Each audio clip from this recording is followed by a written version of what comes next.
So we are making tofu and couscous, totally vegan meal from Miss Fresh. Well, whose idea was it to have this dinner in the first place? To do the dinner? Yeah. Well, we had heard about it online, and it just seemed like a pretty sweet deal to get like a free dinner and get to hang out with friends and talk about democracy, so. Tonight's a night for breaking rules. Dinner with friends? Nope. These people don't actually all know each other. Some are meeting for the very first time. How about no new recipes on special occasions? Also a no. They've never cooked this before. They're not even exactly sure what it is they're cooking.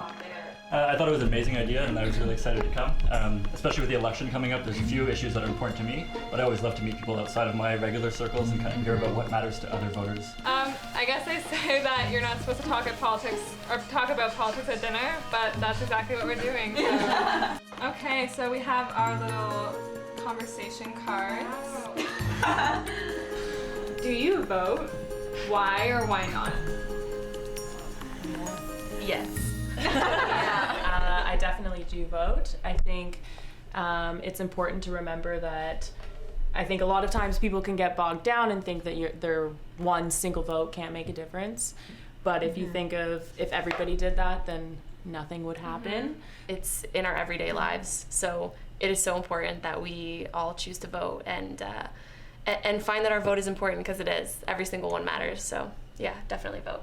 No, I completely agree. Not to bring it back to politicians, but I do also think they have a responsibility to give us good reasons to vote. I don't think they're catering to youth voters right now. I don't think they're solving our educational issues with tuition, with transportation. So I really wish that they thought about all potential voters rather than registered voters.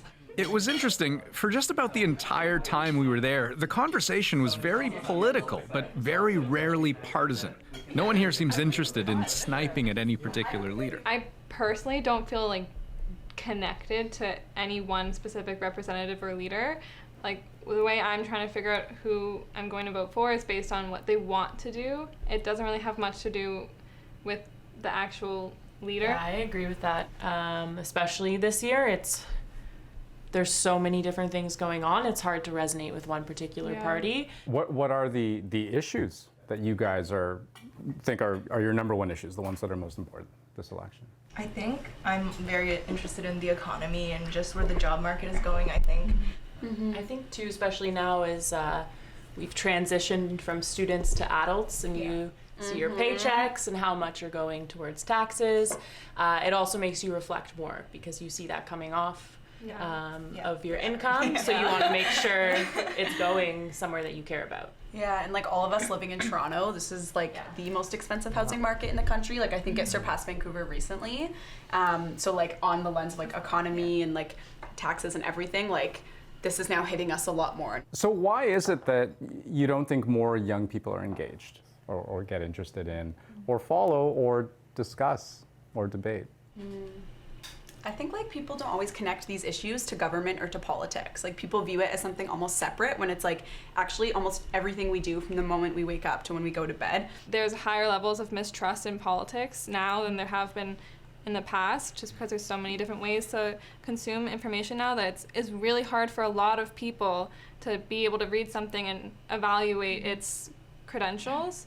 I feel like sometimes when you go online, sometimes it's really hard to find reputable sources that we can really trust. We shouldn't have to dissect the system this much. It shouldn't just be around election period that we start hearing about like what different like groups want to be doing. It should be like incorporated into our daily lives, you know, and like even to have this kind of dinner, like not everyone has the time to do this.